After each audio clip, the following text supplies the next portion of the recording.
Hello, my name is Lance Ash, and I'm sitting in my car waiting for the engine heat or engine coldness indicator to go away.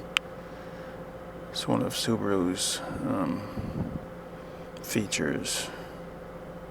To extend the life of the car, you must wait until the little blue temperature light goes off, meaning the engine is sufficiently warm for you to drive it.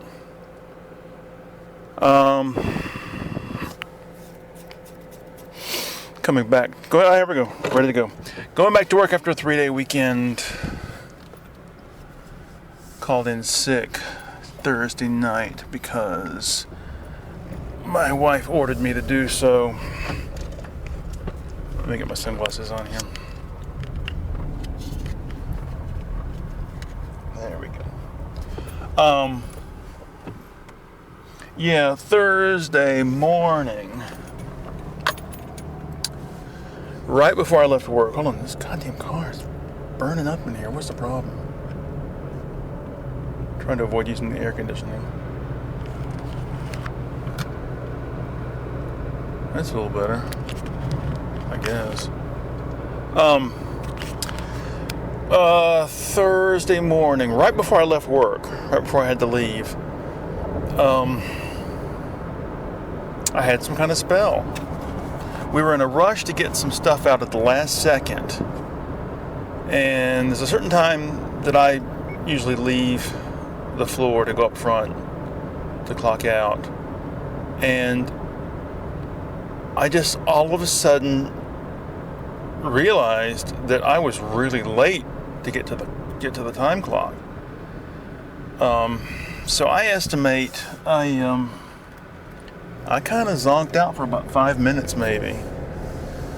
Sort of a walking seizure. I don't know if that's an official designation or not, but anyway, kind of scared me because you don't have any memory of what was going on then, and I made the mistake of telling my wife when I got home, because all the way home I was like, freaked out.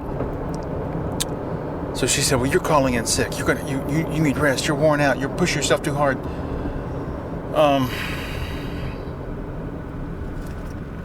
So I felt bad about it. Felt guilty, leaving people in the lurch. But I wonder where that phrase "leave somebody in the lurch" comes from. I don't know what that means. Anyway, but it turned out to be a good thing that I called in because, or a good thing that I got the 3-day weekend anyway.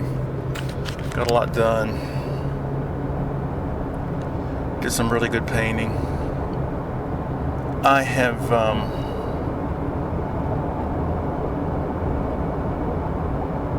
alright, let's talk about two things at once.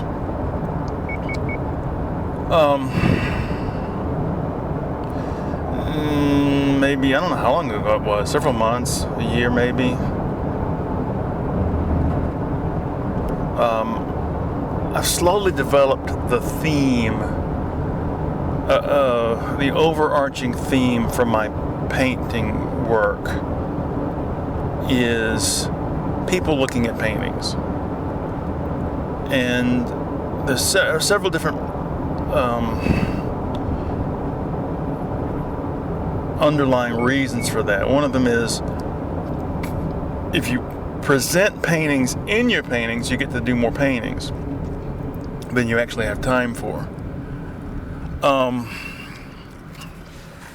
Also, since I never get any exposure, I never have any showings and nobody gives a flying shit about my work, by having depictions of people looking at paintings or posing with them, or being in the same room with them, it's as if I'm creating my own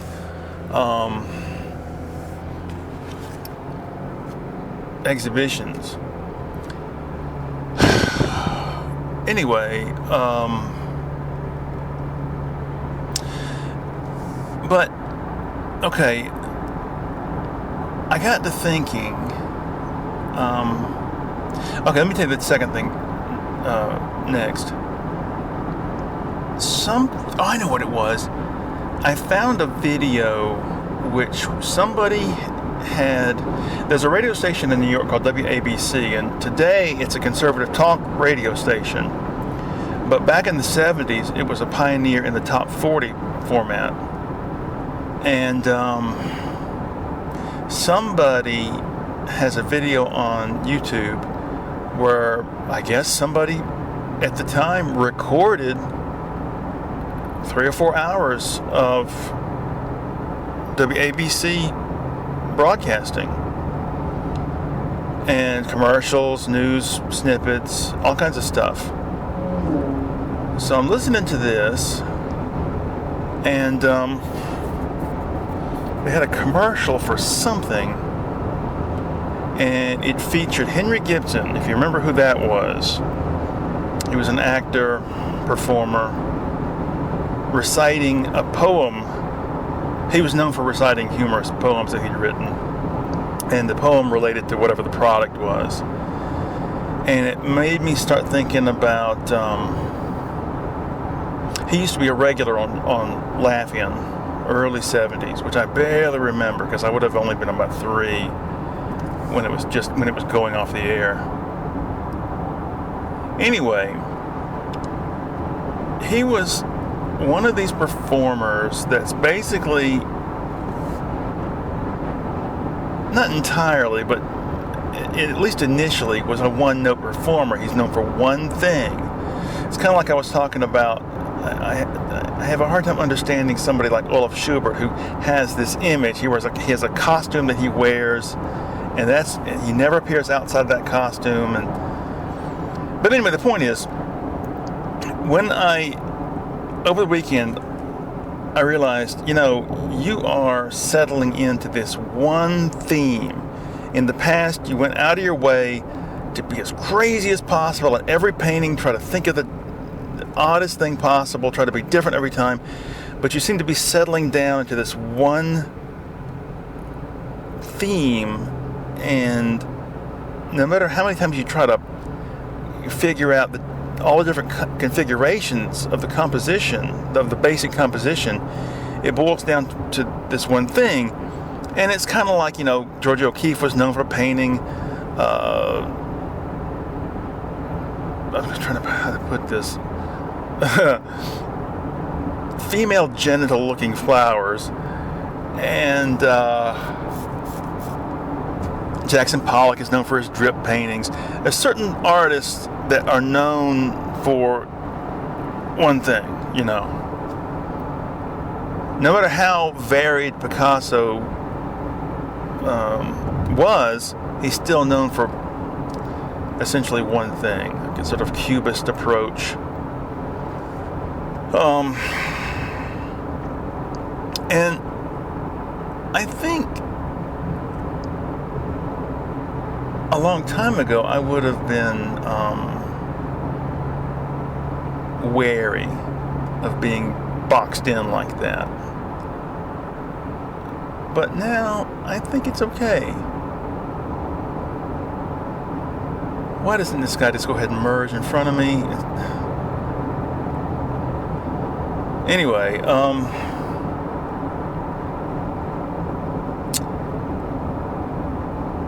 so I think that if I push this, I can use it as a marketing tool. Oh, he's the painter that always paints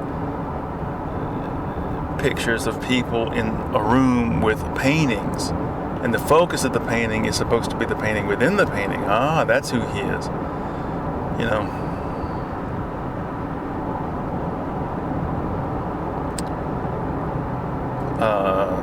I even looked up. I didn't want to watch anything because of the fucking laugh track and like I said before, I can look at things, but a lot of time listening to them really throws me off. But anyway, I looked up Laugh-In's set design, and that was enough to put the willies in me.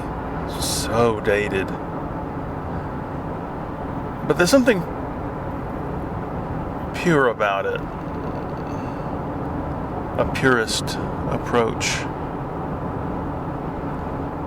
because it's all of a piece.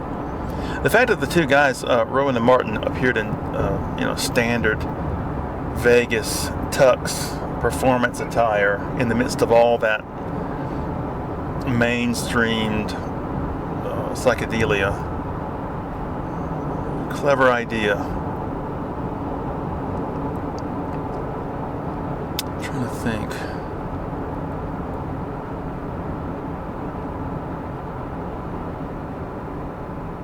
Got me thinking about all that time period.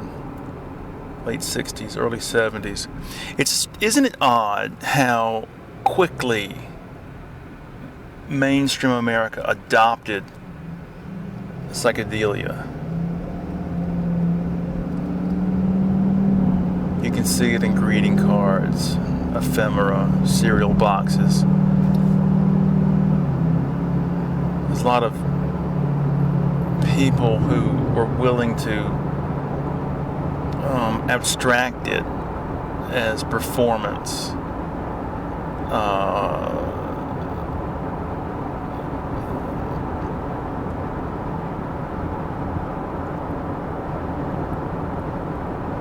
Oh dear.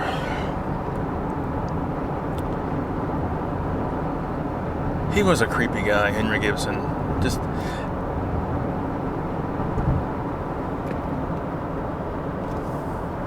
he was in The Burbs, if you remember that movie, Tom Hanks and Carrie Fisher. Strange, isn't it, that Tom Hanks and Carrie Fisher were in 2 movies together? Alright, let's see what's in the CD bag here. This is Ron Wood's first solo record, but it's on some other label. So it's not, his first solo record's called I've Got My Own Album to Do. But this is called Cancel Everything. And it's like copyright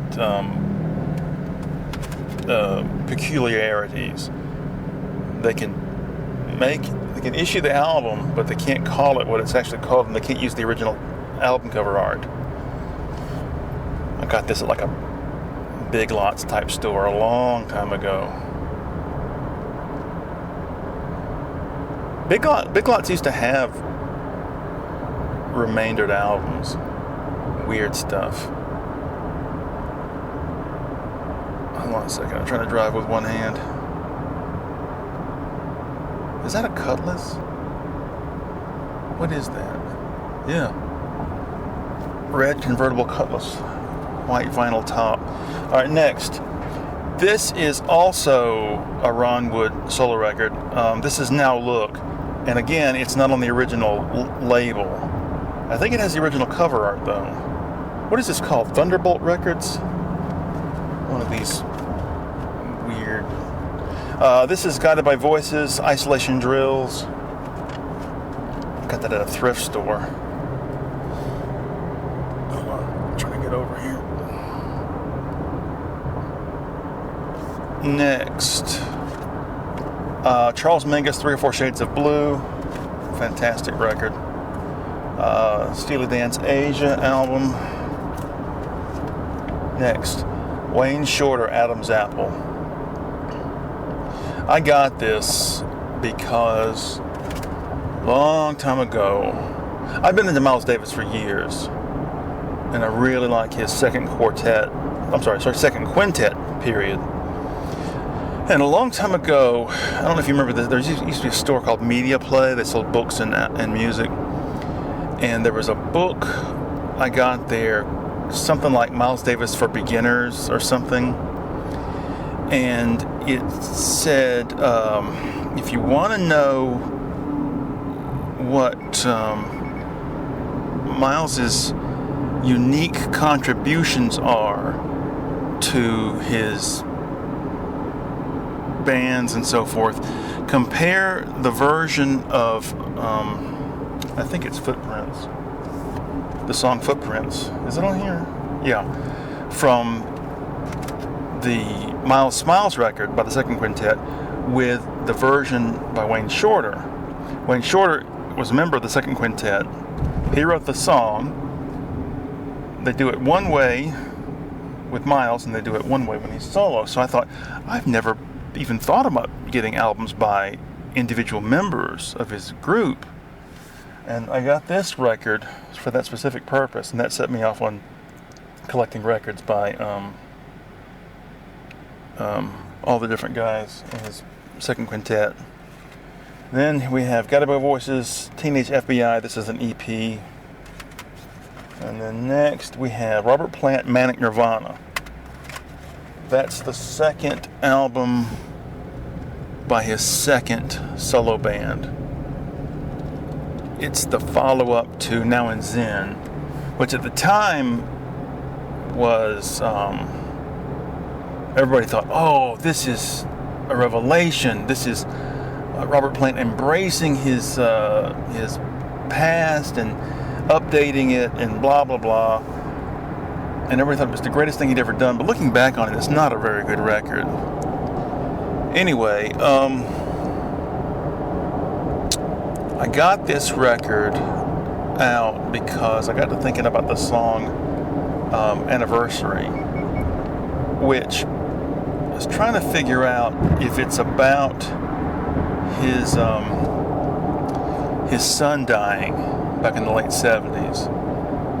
But general internet consensus is no, it's just about a love affair gone wrong. But I remember the time thinking it wasn't that good, but it's all right.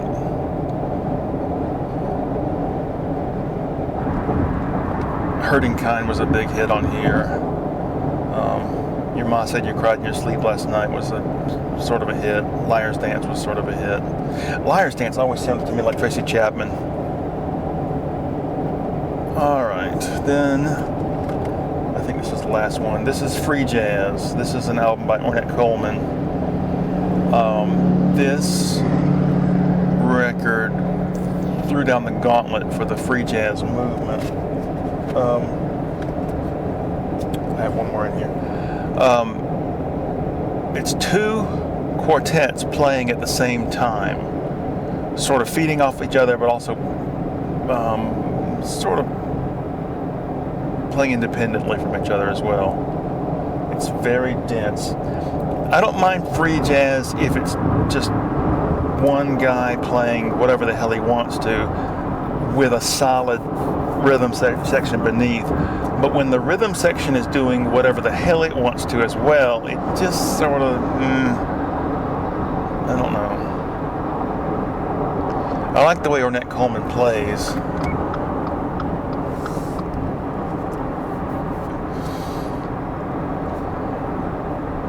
Who was it? I think it was Billy Eckstein said some negative stuff about him. Alright, one more.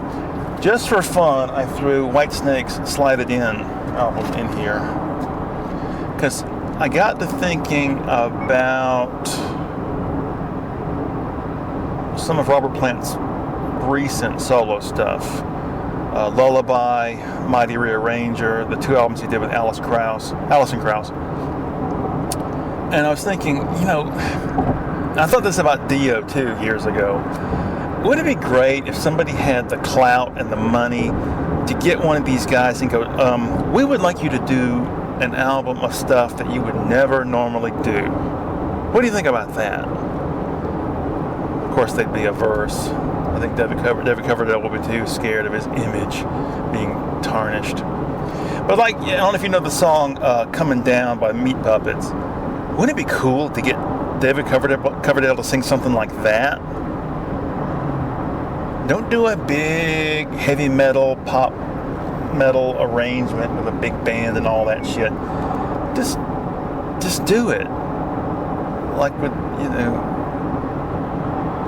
a similar arrangement to the original. But, he's got such a great voice. But his lyrics are so stupid. And everything he does is so calculated down to the last detail. Why don't I just wing it? I always wanted Dio to do something weird, Have him sing like Frank Sinatra songs or something. I don't know why these guys think they have to do everything according to some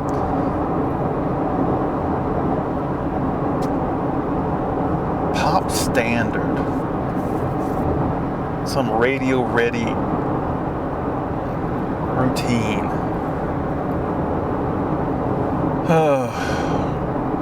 That's the only Whitesnake album I have on CD. I've got the 87 album on MP3. You listen to it, and sonically, it's outstanding. But then, and his voice is great, but then he comes in with this third-rate, second-hand Zeppelin bluesish isms. Wolf knocking at your door, backdoor man, crying in the rain. Oh, I've been down that road before, and all this crap. Let's sing something goofy.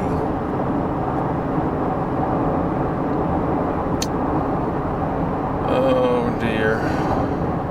Oh, by the way, one quick thing. So I listened to, last week I mentioned I got that Barbra Streisand live record. Well, I tried to listen to it. Oh my God. It's horrible. It's horrible. The orchestra starts playing, and it's just this,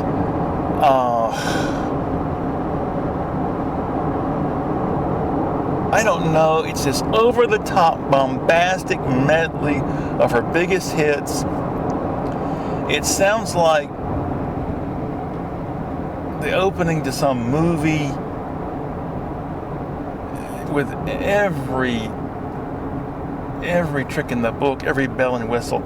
And she comes out and she starts singing, I can't remember what song it was. But anyway, the audience starts clapping. And she starts laughing with delight at their clapping. And she's like, yes, yes, oh, I love it, yes. Oh God, it's just so cheesy. Anyway, I'm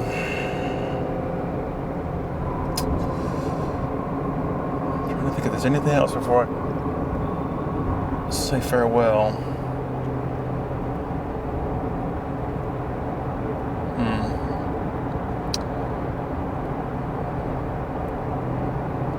All right. Well, things continue to deteriorate, and they continue to move in the direction that I predicted for many years now. Good luck, everyone.